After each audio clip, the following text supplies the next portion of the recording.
Maharashtra board कक्षा 10वीं की वार्षिक बोर्ड परीक्षा रद्द। रिजल्ट जून तक आएगा। अस्सलाम वालेकुम अजीज़ तलबा। 28 मई 2021 को हुकूमत महाराष्ट्र ने ये ऐलान कर दिया है कि 10वीं के इम्तिहानात मुकम्मल तौर पर रद्द कर दिए गए हैं। तमाम खदशात, तमाम तजर्बात ख़त्म हो चुके हैं।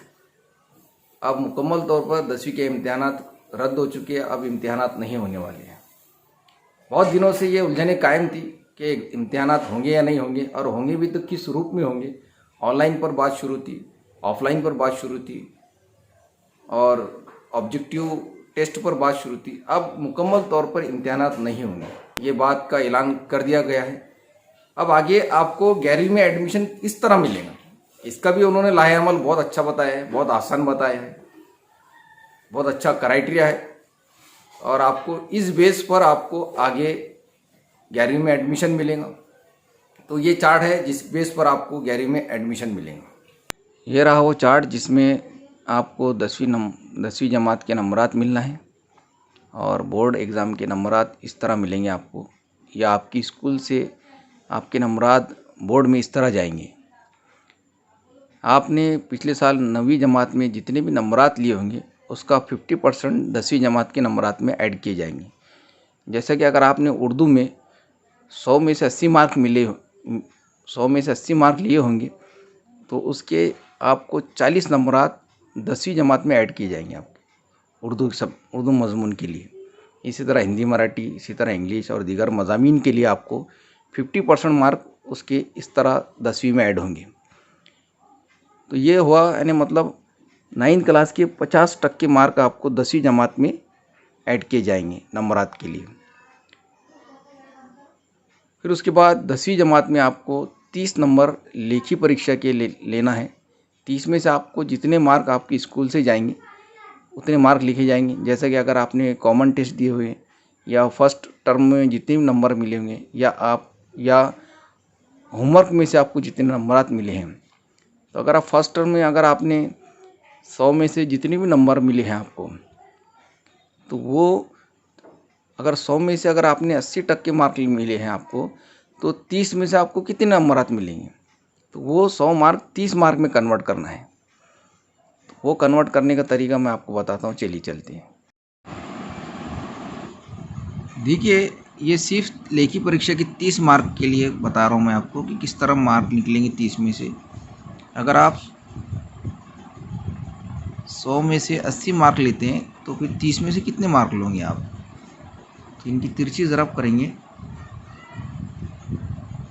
100x बराबर 80 ज़रब 30, 2 सिफर लगा देंगे, 8 या 24 यानी 2400। इस तरह से हो जाएगा। x बराबर 2400 बटे 100, ये 2 सिफर से 2 सिफर कट जाएंगे। x बराबर 24, यानी 30 में से आपको 24 नंबर मिलेंगे। ये तो 30 नंबर के। इस तरह से 10वीं में अगर आपको लेखी परीक्षा में 30 में से 24 मिलती है और उधर 20 में से 19 मिलते हैं, तो 24 और 19, 9, 13, 3 और 1 4। इस तरह से ये 50 में से 43 मार्क मिल जाएंगे आपको। और उधर अगर आपको 45 मार्क है, 45 है मतलब 50%, तो ये हो जाएंगे 45 प्लस 43, 8। इस तरह से आपको यानी उर्दू सब्जेक्ट में, समझो पहले सब्जेक्ट में 100 में से 88 मार्क मिलेंगे आपको। ये एक अंदाज़न बता रहा हूँ इस तरह से। राइटिंग में तो आपको 30 में से मैंने बता दिया होगा कैसे मार्क मिलेंगे। अब 20 मार्क जो बचे हैं, यानी 50 मार्क, 50 तो आपको 9th क्लास के मिल गए, और 50 मार्क आपको 10वीं क्लास से मिलेंगे। तो 30 मार्क का मैंने आपको बता दिया हूँ। अब 20 मार्क जो मिलेंगे आपको तोड़नी परीक्षा के, स्वाध्याय के, इस तरह से 5-5 मार्क आपके डाइवर्ट होके 4 कॉलम में डाइवर्ट होके मिलेंगे। वो 20 में से आपको कितने मार्क मिलते हैं वो देखना है। इस तरह से आपको 9th क्लास से 50, फिर 10वीं क्लास से 50 मार्क हर मजमून के लिए, इस तरह 100 मार्क होंगे। तो 100 मार्क का मैंने डिस्ट्रीब्यूशन आपको बता दिया हूँ। तो हर मजमून के लिए इस तरह मिलेंगे। तो बहुत आसान तरीका दिया है, आप क्राइटेरिया आपको आपके लिए पास होने का। पास तो होना ही है, अच्छे नंबरात भी मिलना है। तो आपके समझ में आ चुका होगा कि कैसे मार्क मिलेंगे आपको। 50 मार्क 9 से और 50 मार्क 10 क्लास से, ऐसे 100 मार्क होंगे और हर मजमून के लिए होंगे। तो ये डिस्ट्रीब्यूशन था। इसके बाद हम जल्द ही 12वीं क्लास के एग्ज़ामिनेशन के बारे में अनाउंस करेंगे 31 मई को।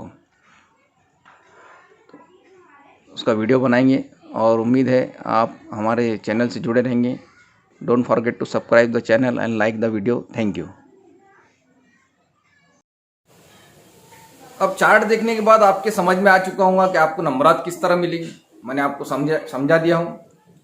अब जो बच्चे अपने नताइज से मुतमईन नहीं रहेंगे, या हो सकता है कि उनको नंबर कम मिले या उनको इत्मीनान ना हो, उसके लिए भी हमारे शिक्षा मंत्री वर्षा गायकवाड़ जी ने कहा है कि उनके लिए सीईटी का ऑप्शन रखा गया है कि सीईटी का एग्ज़ाम देकर वो 11वीं में एडमिशन ले सकते हैं। एक ऑप्शन कायम है।